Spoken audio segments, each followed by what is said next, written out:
He's got one too. Okay. Got it. All right. Sorry about that. Little minor delay. If somebody can just let us know that we're audio is working when we get started. Okay, great. Thank you, Sarah. Thank you. Okay. First of all, thank you and welcome to the Florida Literacy Coalition webinar. This webinar is entitled The First 36 Hours, Making Lasting Connections. Some of you might be asking, why the first 36 hours?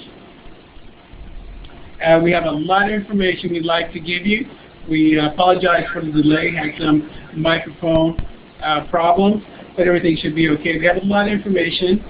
Our goal today is to give you some practical application, something that you can use in your classroom, whether you're a tutor, whether you're a teacher, to come in and use on a daily basis. The reason why we talk about the first 36 hours again is because it's so important.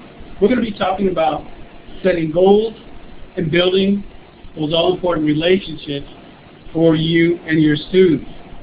A few housekeeping items I just want to get through. You can text us in the little chat box there. Just go ahead and ask any questions. We'll try to get to as many as we can. Again, we have about 65 minutes of the presentation we'd like to get through. Relax and listen. We have some great information. All of these forms will be available, and I believe some of the, if you had your email on when you registered, we will send you some information later about some of the slides that we have.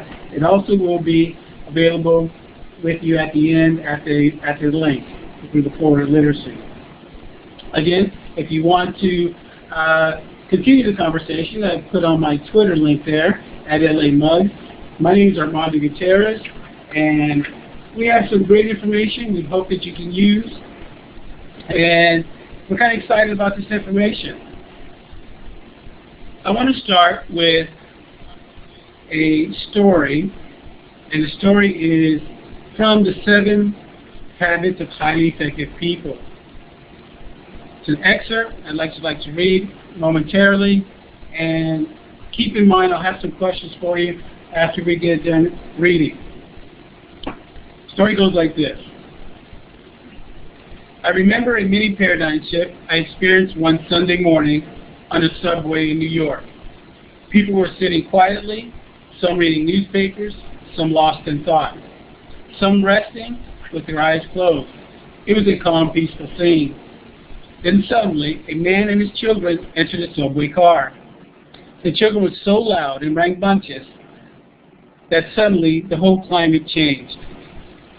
The man sat down next to me and closed his eyes, apparently oblivious to the situation. The children were yelling back and forth, throwing things, even grabbing people's papers. It was very disturbing, and yet the man sitting next to me did nothing. It was so difficult not to feel irritated. I could not believe that he could be so insensitive as to let his children run wild like that and do nothing about it, taking no responsibility at all. It was easy to see that everyone else on the subway felt irritated too. So finally, with what I felt was unusual patience and restraint, I turned to him and said, "Sir, your children are really disturbing a lot of people. I wonder if you can control them a little bit more." The man lifted his gaze as if to come to consciousness of the situation for the time and said softly, "You're right. I guess I should do something about it. We just came from the hospital where their mother died about an hour ago. I don't know what to think. I guess they don't know how to handle it either." If you haven't read the book, I think it's a great book. One of the things, a great illustration of the difficulties some people have. I want you to remember the paradigm shift and think about some questions that we might have later. If you knew the history of your student before one of these persons entered your classroom, would we change the way we speak to the student? Would we have the same expectations? Does it really matter? It's a great illustration that teachers deal with on a daily basis. how our students' life demands often compete on a daily basis on our ability to get their attention and to teach. My question is, as we go through this, could we, what if we were able to use those life events to formulate a bond of responsibility to help students learn and grow from their experience, in essence, to build a relationship. There are quite a few negative forces that we have to deal with as ABE and GED teachers, a lot of which we don't know. We're dealing with unsupported relationships that our students come with, and of course, self-image. We need to think about how do we know our students and whether it's important. In the previous, if you link onto the Florida Literacy, there is a great webinar entitled Helping Students Save. It has some great research on some of the research that we'll be talking about. What we are going to talk about today is some of the things that we use. We use the same research and how we apply that daily in our classrooms. So, what we'd like to do today, and Andy Nash has a great explanation of all these. We're not going to touch on this too much, but what we'd like to say is please go ahead and take a look at it so we can go on. Susan. Now, the research says, you'll see in the previous webinar, Quigley says that the first 3 weeks are key in terms of forming bonds with students and their learning programs. That's why Some echo sound.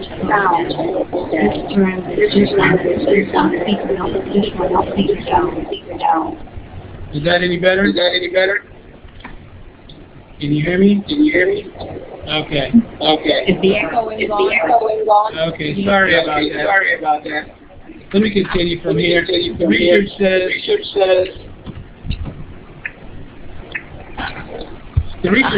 that from Quigley, the first 3 weeks are important to developing a strong bond with students and their learners. Why are the 36 hours? Why are you here now? What we're going to try to tell you is that's how we can tell you those first 36 hours. When you watch the TV show, the first 48 hours, we're talking about the first 36 hours and why it's important. And what you can do in the classroom, what you can do as teachers, as tutors, This one, no. That one. Is it better now? How's that? Is that any better? Okay. Can you hear us? Can you hear me now?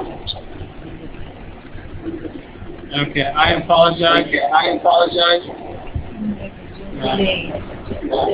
I turned off the speaker here on my end. Turn this one off. There. Now.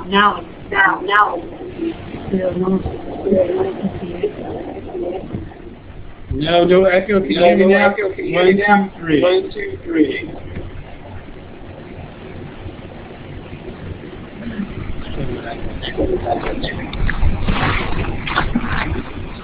Let's see. Maybe turn this one down.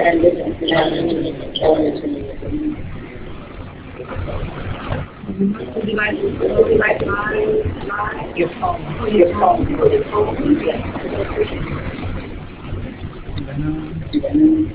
Hello, can you hear me now? Can you hear an echo?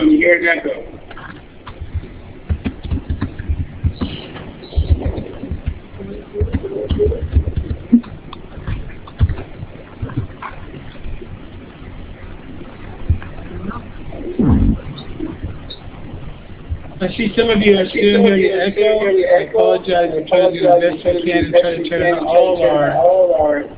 If you can hear me, yes, you hear the echo. I apologize again. And you say it's a bad echo.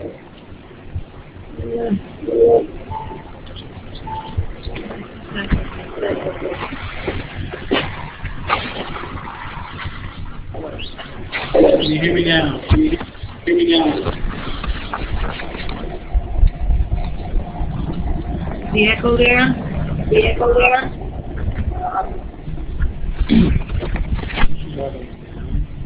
Is there another? Maybe bring this one down. Bring this down.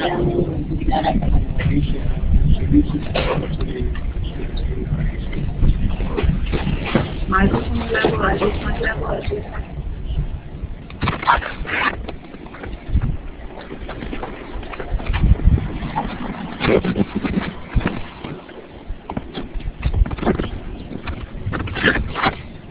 Maybe these three,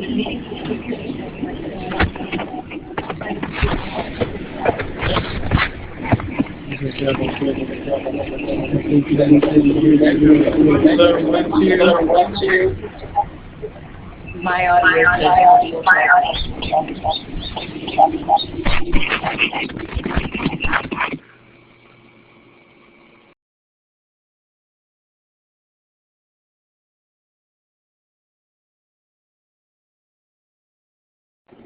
How is that? Is that any better? Oh, yeah. Should be. How is that? Wow, sorry about that. Okay, thank you. Wow, okay. All right, we had, I think there was another speaker that was on. Okay. I apologize for that. We're going to continue on. About the first 36 hours, again, Quigley spoke about the importance of having the first 3 weeks, whether the students determine whether they're going to stay in your class or not. What we're going to talk about today is how to capitalize on those first 36 hours, how to get the most of those 36 hours. Again, our goal is for you to have some tools. You can add some tools to your bag of tricks as teachers, some tools and some things you can use right away, some things that are relevant, some things that you can use as soon as you leave this webinar. One of the things, those students who persisted, and you can see this in the previous webinar, and the research says that students who persisted, those students who stayed till the end of the course, 63% of them said they stayed for the relevance of instruction and the relationships that they built there. The second highest reason for staying, for their persistence, was having a goal. We're going to talk about these three things, along with teachers and peers and self-confidence. Again, it is very important for you to take advantage of these first 36 hours, the first 3 weeks, to have your students stay for the length of the course. As far as introductions, and I apologize for you probably already heard us talking, but my name is Armando Gutierrez. I am a school site administrator. I've done some research on retention strategies. I oversee a new program that is designed to re-engage high school dropouts in the GED program. With me today to discuss how we do this is Ms. Elena Jacobowitz. She's our coordinator for GED and ABE. She's a former Teacher of the Year. She has many years of successful teaching ABE and GED students, and it's also her anniversary today. And I really appreciate her coming in today to be with us on this webinar and leaving her husband for a few moments while we discuss a very important topic. Hi, everyone. Happy anniversary, Elena. Thank you. Also with me today, I have Ms. Linda Pruitt, and she is also a former Teacher of the Year. She's the coordinator of our online programs, and you'll see the significance of online programs. She's a pioneer in online programming, and she has many years of teaching also. I'll leave it at that. Welcome, Linda. I don't like the many, but yeah, I've been here quite some time. Welcome, everybody. Today, what we'd like to get through, and I apologize for again for the audio, some of the things that we'll be discussing today: how to get to know your students, developing those all-important relationships, establishing goals, and relevance of instruction, how to keep the instruction relevant. While we talk about this, I want to know that these are not substitutes and they do not happen by themselves. So what you'll see today, what you'll hear today, is how to incorporate some of these things so that all of the relevance, the goals, the relationship are spoken to at the same time. I'd like to begin with Elena, who has a GED class, and have her give us some insight on what it is that you do in the classroom to get to know your students. Well, as soon as my students walk in, of course they come with the registration, the test results, and I have an interview with them one-on-one. I think it's very important that interview to be one-on-one because it's the first time you get the opportunity to get to know your students. One of the most important questions for me is, when I ask them, why are you here? And what is your goal? The majority of my students would say, I'm here to get my GED. As soon as they tell me this, of course I ask them, okay, once you get your GED, what career would you pursue? As I speak with them, depending on their answers, of course the conversation varies because they want to be, their careers are different. For example, if one of them says, oh, I want to be a radiologist, I would say, oh, very interesting. How did you think of being a radiologist? Maybe when he or she was little, they liked the images. And at that moment, I think what's very important in the interview is for them to get to know me a little bit too. It's the first opportunity for them to get to know me. And I would say, and I would relate to them maybe, oh yeah, when I was a little girl, I always played teacher. So right there, I'm making a connection. I'm making a connection with that. I've been to Elena's class, and she has at least 35 to 40 students, and I'm sure some of you teachers out there think, well, how in the world do you interview 35 to 40 students? How do you do it, Elena? Well, I am lucky that I'm in a lab scenario, and as soon as the students walk in, I already have my computer set with a learning style questionnaire. So they get in, they start answering the questions, I call them one by one. And also this questionnaire will help me in my interview because I will get to know their learning styles, and in the interview I will tell them, okay, you are a visual learner, so I will make sure that we're going to use pictures, and one of the things I do, I will show them a picture later on as an activity in the classroom, and they get to write an essay just by looking at that picture. In a classroom situation, also, you can do this, the handouts. This can be done with handouts, and while they're answering the questions, you're interviewing one-on-one. Fernando asked a great question. Finally, we get to that, the sample questions that she uses. Okay. There you are. There you go. Yeah. These are some example questions, the name, why did you leave school, where were you born? And as you keep asking all these things, it's beautiful see the students opening up to you. And if they have been here in the United States for a short time and they left their country and their family, immediately, I would say, oh, that's pretty sad that your family is far away from you. How do you feel about that? And they open up immediately.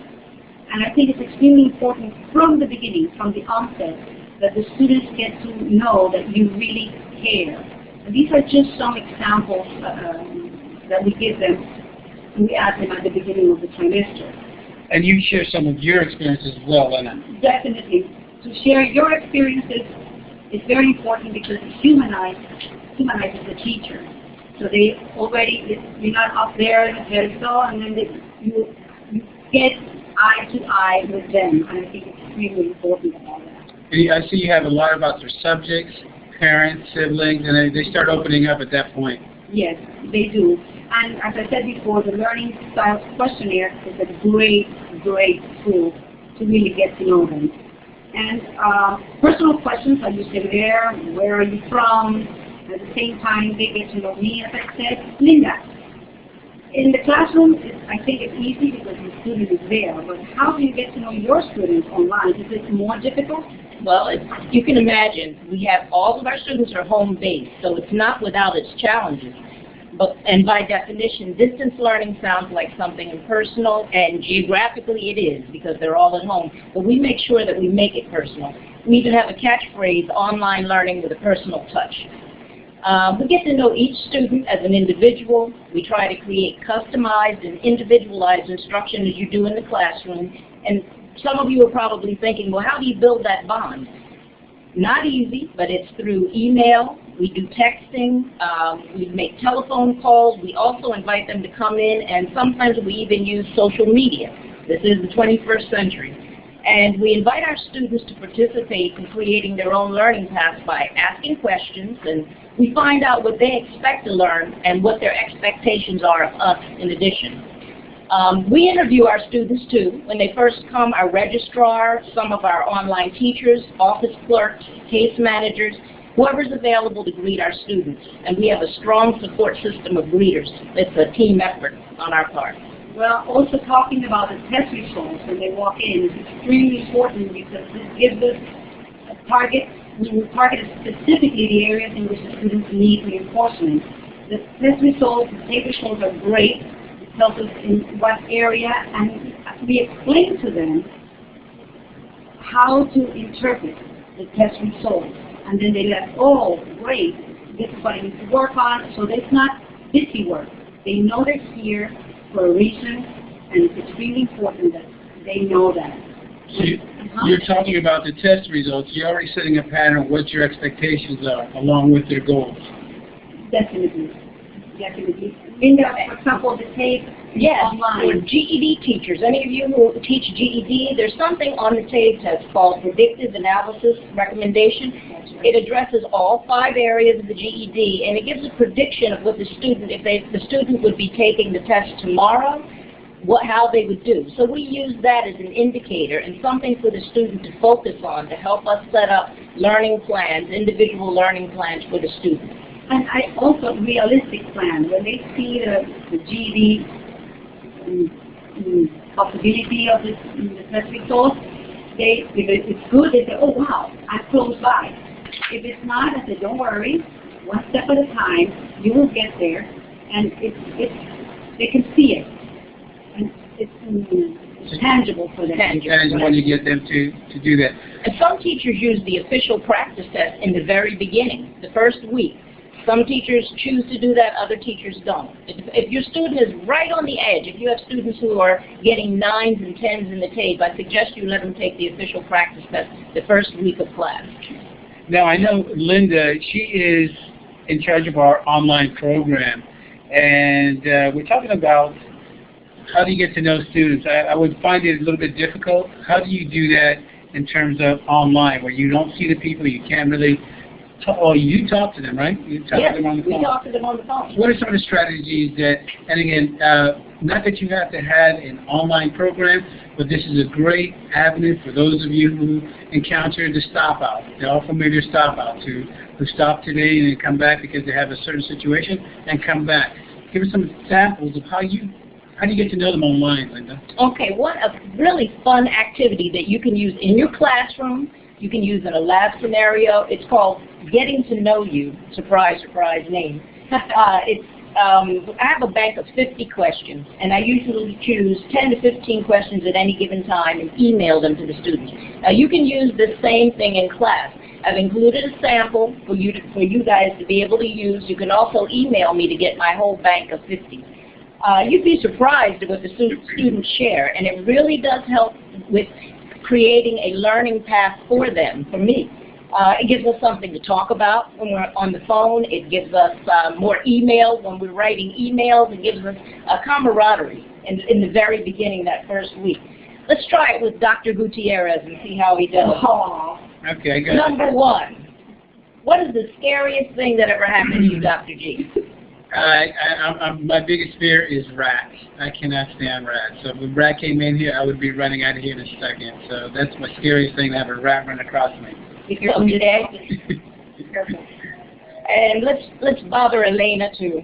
Elena, if you could have 50 pounds of anything other than money, and you can't say gold because I know her, I say gold. what would you want? Well, you can't weigh love.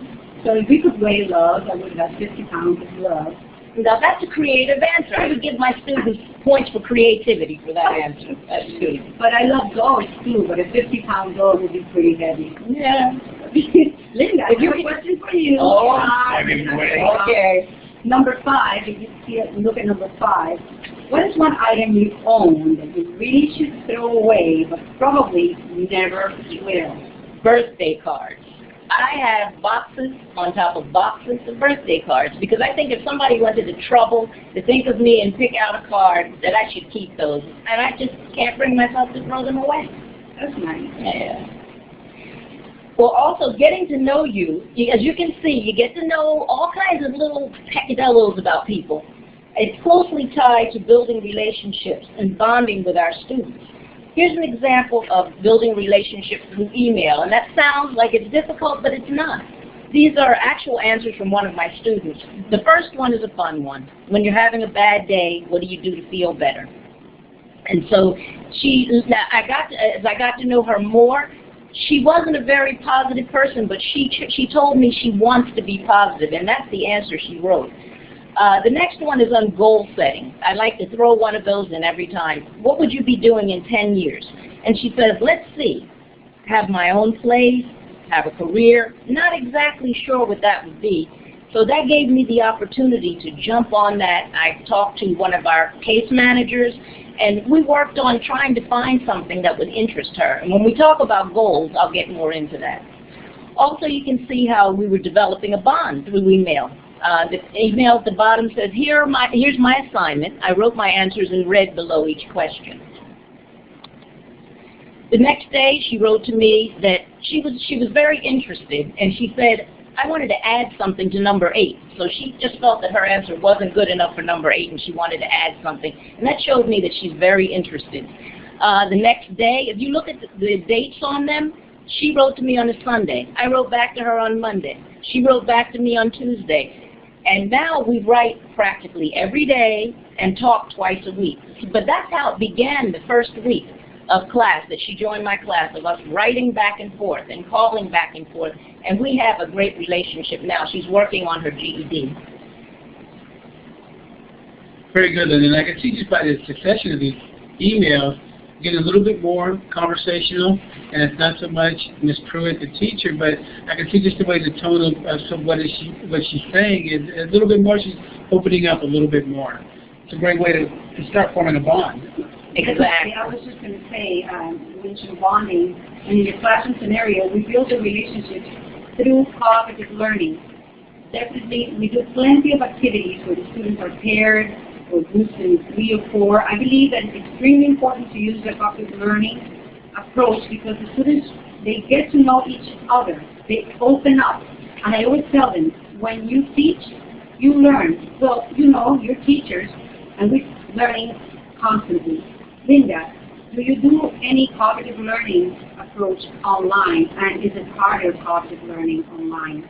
It's very difficult. What I do is try to pair students. If I know, for example, 2 GED students who are having trouble with science, I try to pair them together, have them study together, either by sharing emails or by telephone.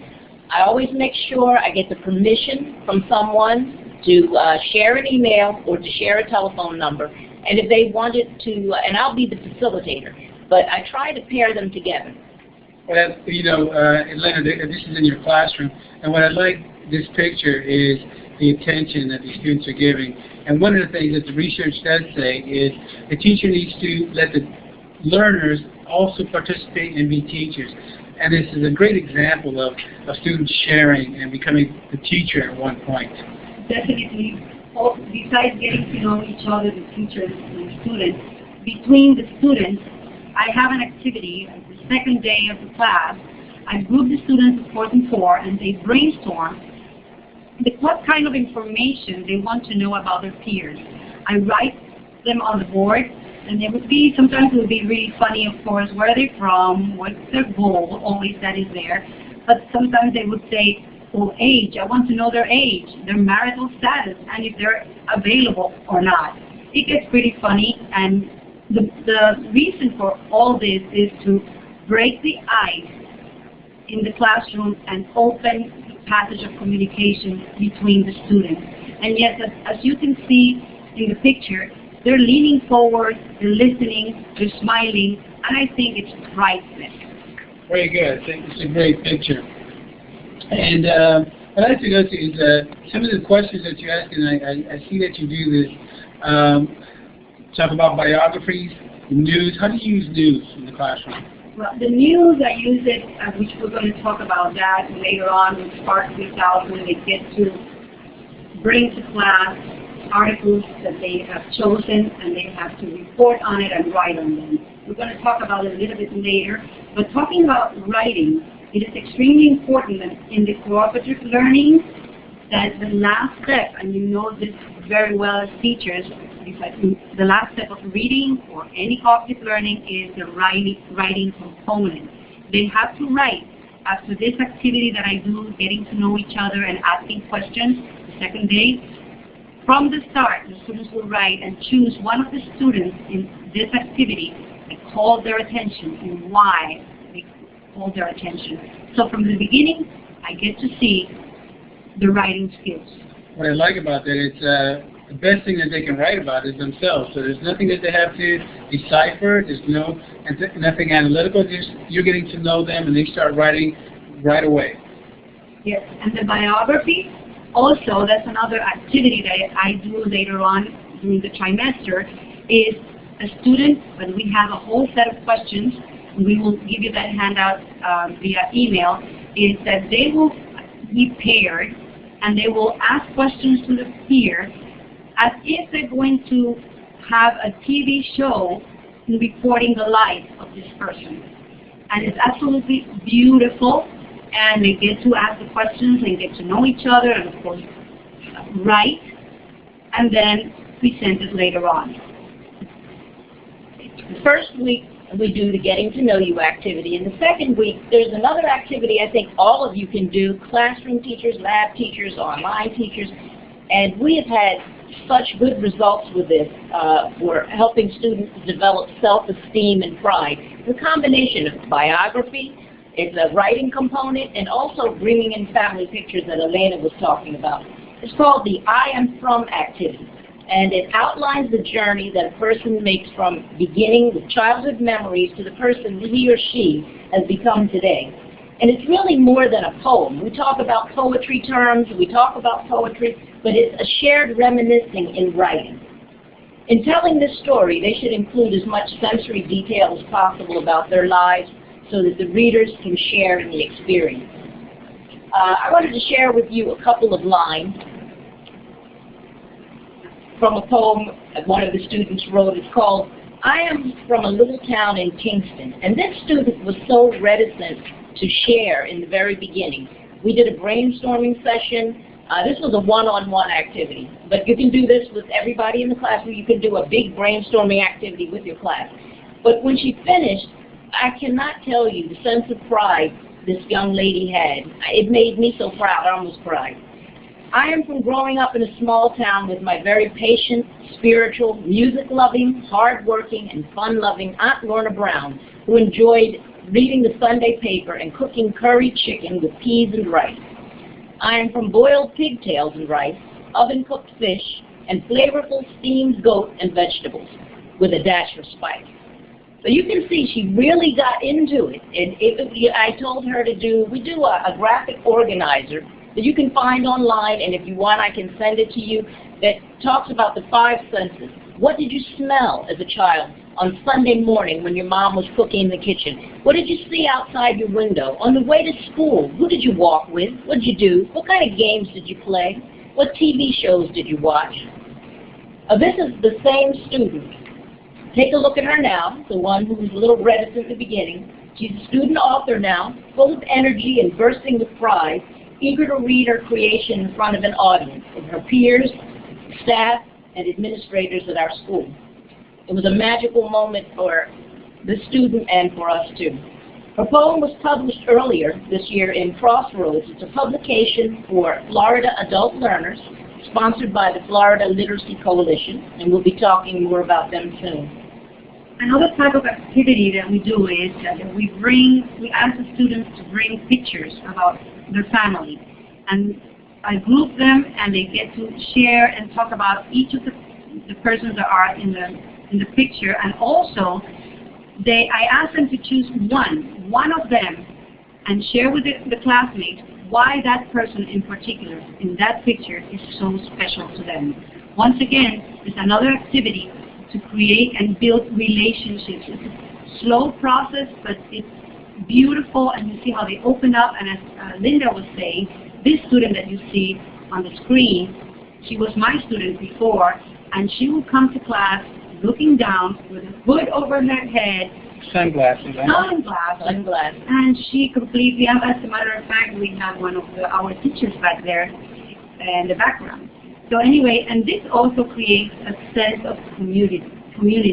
Sense of community. I think that's so important. And I remember this particular student because she was trying to come in, and she really didn't want anybody to know who she was. And I think there was a little bit of sense of her inadequate, and she shared with us later, which I told you, that she shared with us that she was, this is where she learned how to read. And with third grade education, that's all she had. And that is her teacher in the background there. And to show you how we share students, when I said it's a team effort here, I was not her teacher in particular, but I came to that teacher's class and I worked with some of the students writing poetry because that's just something I love to do. Which is a great idea, and I think you establish a great sense of community with it both inside the online and in the classroom. So we know the importance of relationships and establishing those relationships. I'd like to move on to the next influence of those students who persisted, how they were able to stay on a little bit longer. And one of those, we talked about relationships. I'd like to talk a little bit about goals now and how important it is. And as you say, as you heard both teachers, both online and the classroom teachers, goals start at the very beginning. That conversation starts early on. So it's not a one-time conversation. It is a constant conversation that happens throughout. Some of the work that they do, the activities that they do, it's a constant conversation. And I feel that when they verbalize their goals, it makes it real. Verbalizing it makes it real, and that's the first question that they want to ask the other classmates, and they can get inspired by listening to others. Some of them, they tell me, I don't know what to study. And I said, don't worry, by the end of the trimester, you will know. We will help you, and by listening to others, they get really inspired. And besides verbalizing it, afterwards, which is extremely powerful, is writing about it. Absolutely. More tangible. How do you write about that, and particularly how do you keep a sense of community and writing about certain things? How do you establish that and doing, what are some of the, if online students or if they tend to stop out, what are some of the things that you can do in the classroom to reel those students that stop out? Well, we are in the 21st century, and as teachers, we need to be tech savvy because our students are. So we also use, and I know that some of the classroom teachers use this too, like Lourdes, who's here with us today, social media. Google Plus Circles is a great way to build relationships, and we use that in the school. I know Lourdes' students use it, and Elena's students use it, and so do my students. It depends on your comfort area with technology, but as I said, we all have to be in the 21st century, and we need to learn these things. Some of you may use Facebook. Some of you may use Twitter. I've had students invite me to LinkedIn also. They're the students who are looking for jobs, and they want to have me join LinkedIn with them. Text messages. That's another thing that a lot of teachers use. If students aren't coming to class, I know Dr. Gutierrez likes if they send you a text and tell you that they're not coming. For those of you who are dealing with the younger generation, I'm not sure what they call them anymore, but a text is probably the only way that you're going to be able to communicate with them. We need to, as teachers, we need to get on board and text them and keep in constant contact with them. For those of you who are not familiar with Google+, the Google Circles is a great way. It's almost a cyber community that you can send out information. And I know that when we use it, there's a lot of talk about some of the bad things that can happen, but you use it in the sense that everybody's positive. They can upload pictures and everything is positive, right? Motivational messages? Oh, you know, you should I see love that. how they Yeah. share that. The inspirational quotes that he put in Google Plus. And we want to stay connected to our students. We really have to jump into the media world. And you see sometimes they connect to Google and they invite each other to go to the park. And sometimes some of them really have a positive influence on the rest. They say, hey guys, let's go to the park and play soccer. Forget about anything else that you have in mind. Let's just play soccer. So it is very inspiring for me as a teacher to see how they are role models to others. And And I want to add this, and one of the things that we found to be successful, we've had 2 students in particular that have stopped out, moved to a different county, stayed connected through Google Plus, and I believe it was through this, the sense of camaraderie, the relationship that he built, not only with the teacher but with the students. He came back. He came back about 2 months later. He was more determined than ever, but he stayed in contact, and I think that is so important. When we talk about goals, I want to know exactly, sometimes, I mean, I have the pictures over here of, it could be a nurse, sometimes they're a little far-fetched. How do you kind of gear them to some realistic goals? And Linda, maybe you can start with that. Okay, there's a great tool that you can use. It's free online. It's called Choices, CHOICES, at www.flchoices.org. It's the state of Florida's free, and everybody hear the word free, I know you like that, career information delivery system. And it helps our adult ed students investigate careers and develop career aspirations. They learn to make informed choices about the careers, and it even helps them with continuing education choices like going to college. It could be a junior college or 4-year college, and a host of vocational and training programs. It tells them how much money you make, which they're very interested in for particular careers. They set up their own profile, and they can use it as much as they want. We also have our case managers. We call them concierge or case managers. Peer mentors. Peer mentors. Yeah, we use peer mentors also. And those peer mentors, they're coming from, some of them are... All of our peer mentors are previous students, and don't underestimate the power of these peer students who come in. They can add another dimension to your conversation. For those of us who are parents, we know that sometimes our kids don't listen to us. We tell them a million times, and somebody else comes out of the blue and say something, and they listen. So we use peer mentors, and we make it big to form a bond, not only with the students that are here, but form a bond so they can talk to them later. And we use the peer mentors that we use. They come back. Most of the students come back. When they get their GEDs, they'll come back and they'll be glad to come talk to your students. And it's all about persistence. Persistence it's our goal as teachers, for the students to be successful and reach their goals. And this is why the case managers, they call them and say, hey, you haven't come for 2 days, please, what's going on? And we stay in contact with them. Sometimes, yes, we see that Fernando has asked us to explain the role of 2-parent family versus students with a single or no role model at all. For students that don't have any role model at home, we become the role model. And if they see that we care, for me care is paramount. They say, oh my goodness, I have never had anybody in my family that really care for me and listen to me. So we need to be there to listen to these students and be their support when they don't have the support at home. And if they do have parents, sometimes I have parents coming to me and asking me, hey, I want my daughter to get the GED in 2 weeks. Wait, you know, I relate to the parent the process, where his daughter is at, and what is realistic goal. And they calm down and they're not harassing the daughter and make them nervous, because when they're nervous, they don't perform in class. Right. And you see a shift completely. Our case managers are great role models. All 3 are former students from our school. They give the students their cell phone numbers. We have one who works on Saturday. We have 2 who come all during the week. We have one who works at another school on Wednesday night, I think it is. So they have various schedules where they stay in contact with the students all the time. The students love them, and they're great role models for them.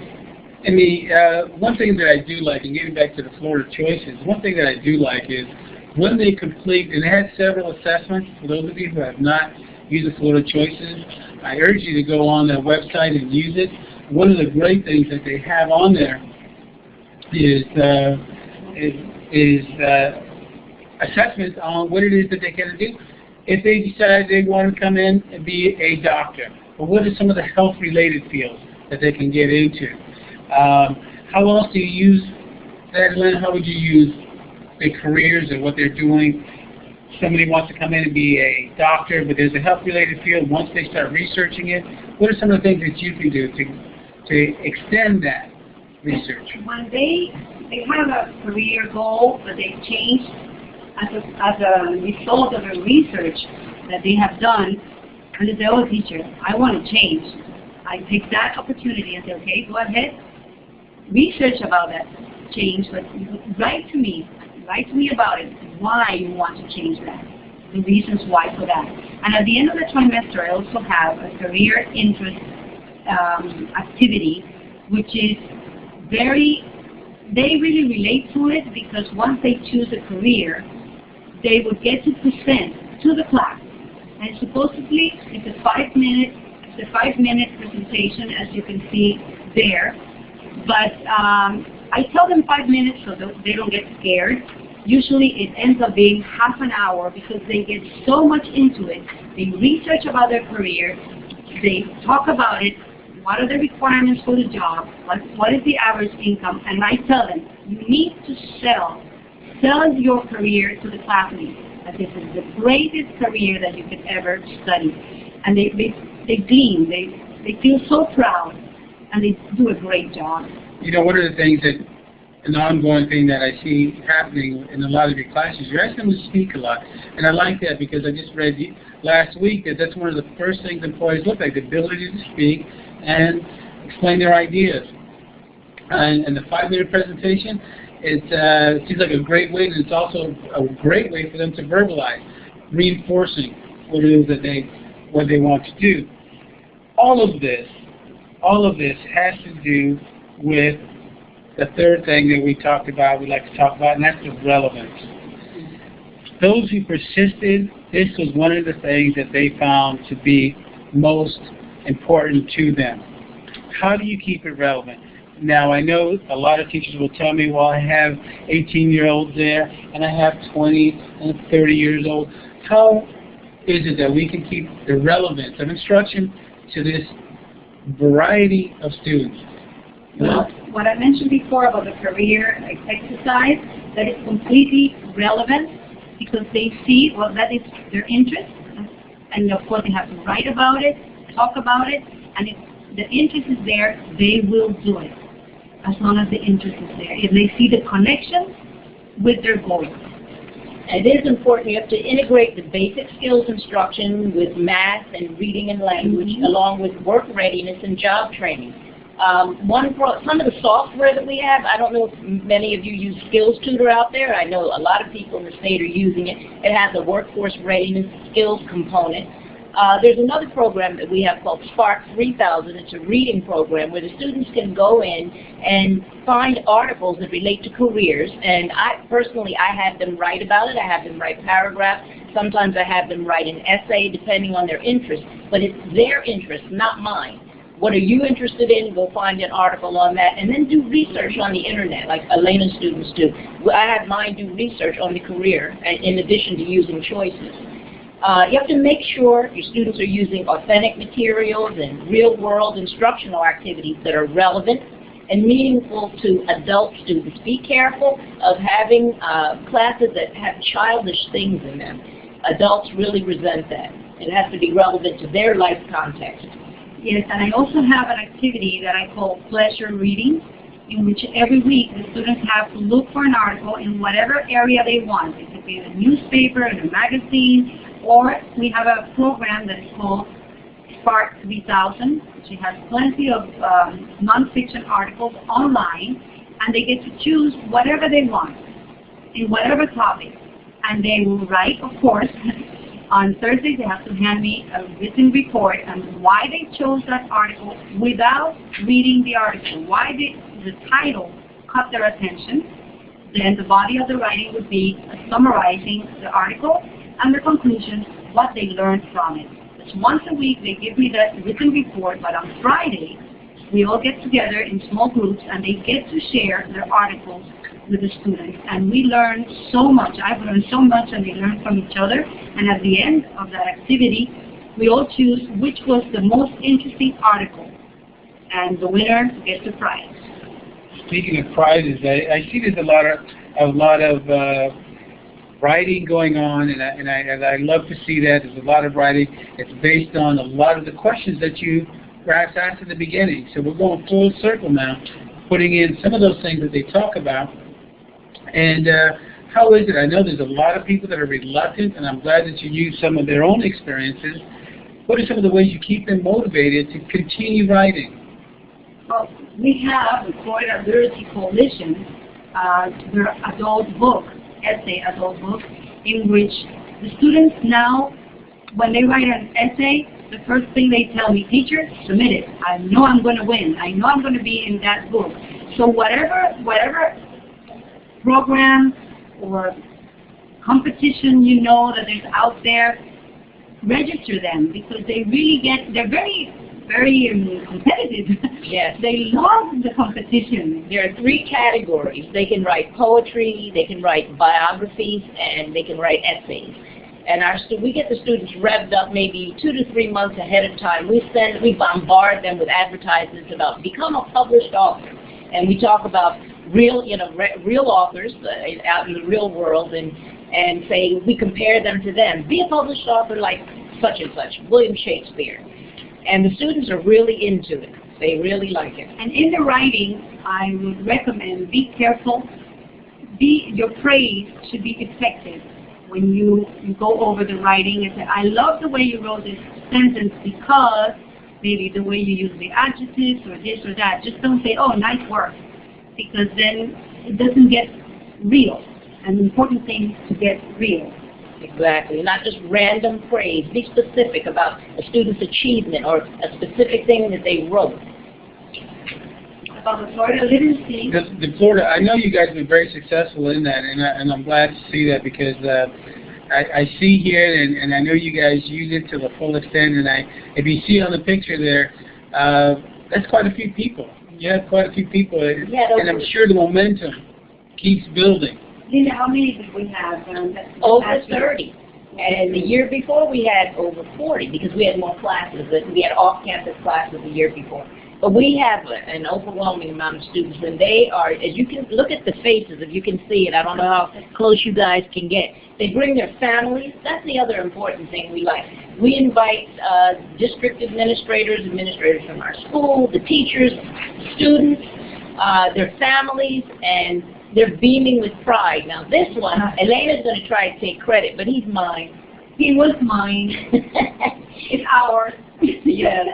But looking at this photo, this particular photo reminds me of the close relationship that this student had, going back to getting to know your student and building a relationship.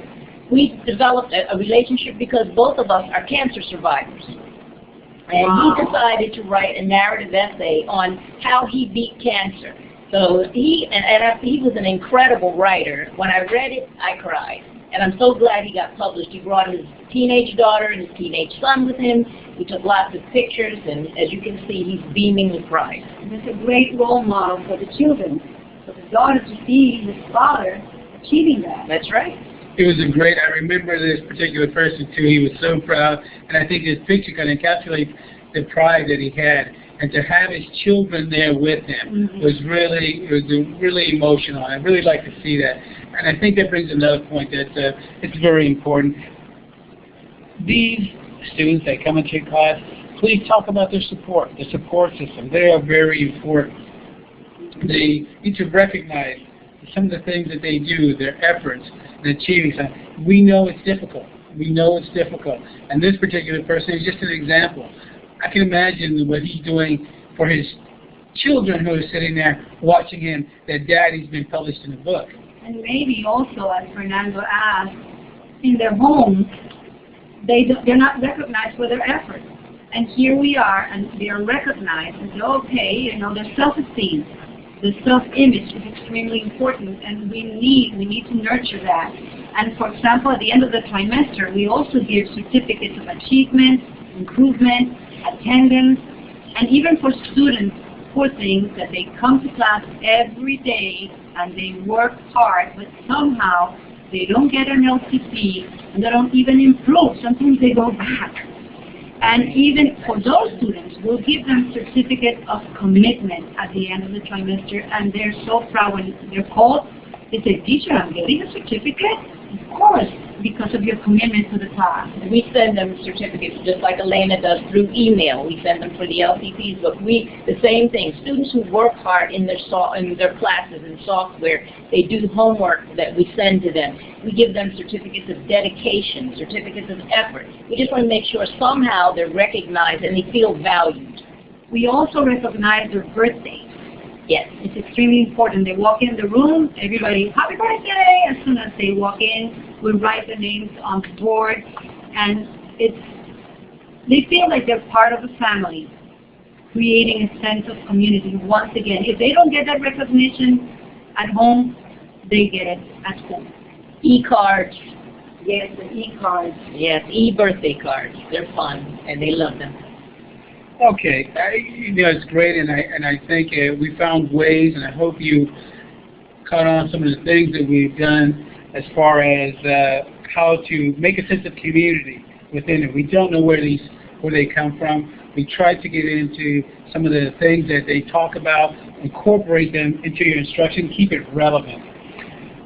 I want to end with a few questions that I would like, if I could, I would like to ask. We've been on here without the delay of the microphone, and I apologize for that, but I would like to, if you can think of one thing that you'd like to take away from this, what was the one thing that you could tell any teacher that's out there who's dealing with GED, who's dealing with different life issues with students, what was the one thing that you would say to help students stay in their classrooms? I would say to build a relationship with your students. If there's no relationship, they won't come back. And the most important thing is show your students that you really care, that you're listening, and then they will persist, they will stay with you. Elena's absolutely right, and I'd just like to add to that. Make motivation a priority in your class. Motivate your students daily. I send out a motivational poem every Friday to them. Keep the lines of communication open, even if they've left your class, for the students who've stopped out. Stay in touch. And I'd like to end with that.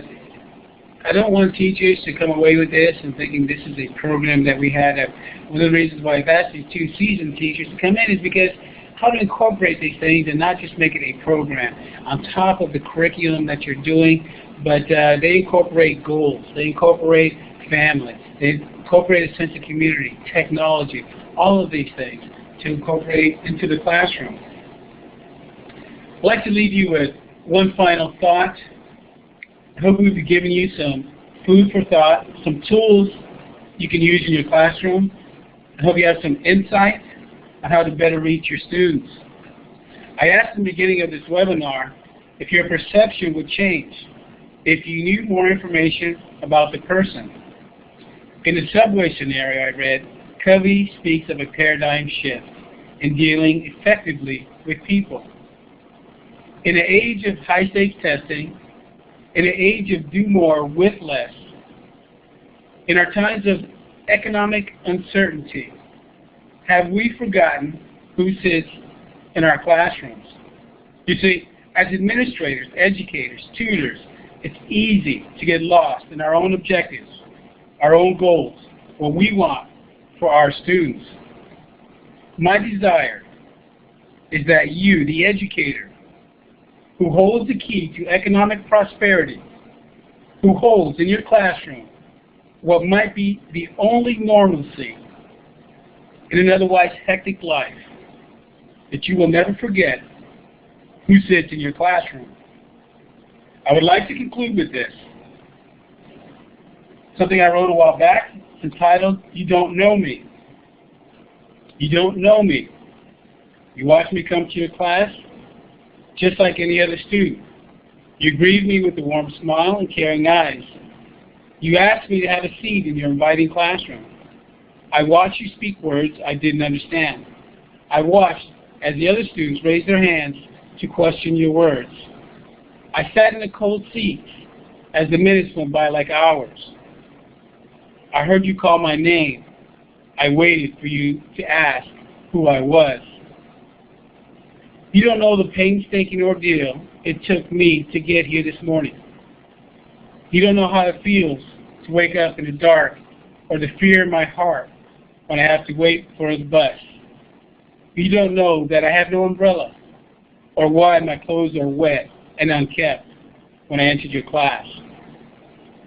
You think I can't feel your disappointment in me. You don't know I am grateful that I have an opportunity to learn. You don't know that despite my appearance, my color, my imperfections, I choose to look beyond your quizzical gaze. You don't know that last night's cold dinner was from the dumpster outside that fancy restaurant, the one near the bridge where we sleep.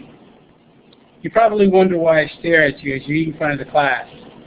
You don't know the noise in my stomach is because I don't have change in my pocket for breakfast this morning. You don't know why I come to your class half asleep. You don't know how uncomfortable it is for 3 people to sleep in a car, to sleep with one eye open, just in case. You don't know how lucky I feel. At least we have a car. You don't know I am listening. I do care. I do want to learn. You don't know the tremendous courage it takes to raise my hand to answer your question. You don't know that the last time I was in a classroom and how they ridiculed me for not pronouncing the words correctly. You don't know that in your classroom, I am the luckiest person in the world. You don't know that I am your student.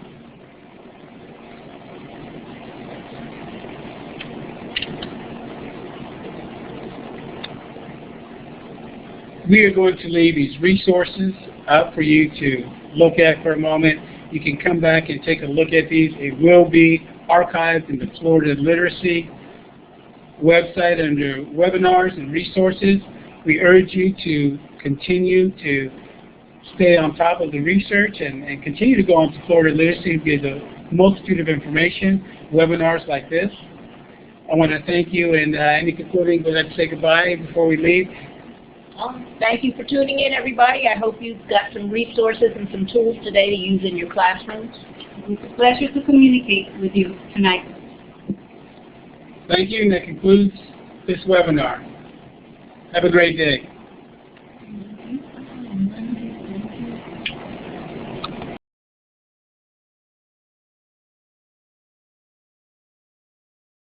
That's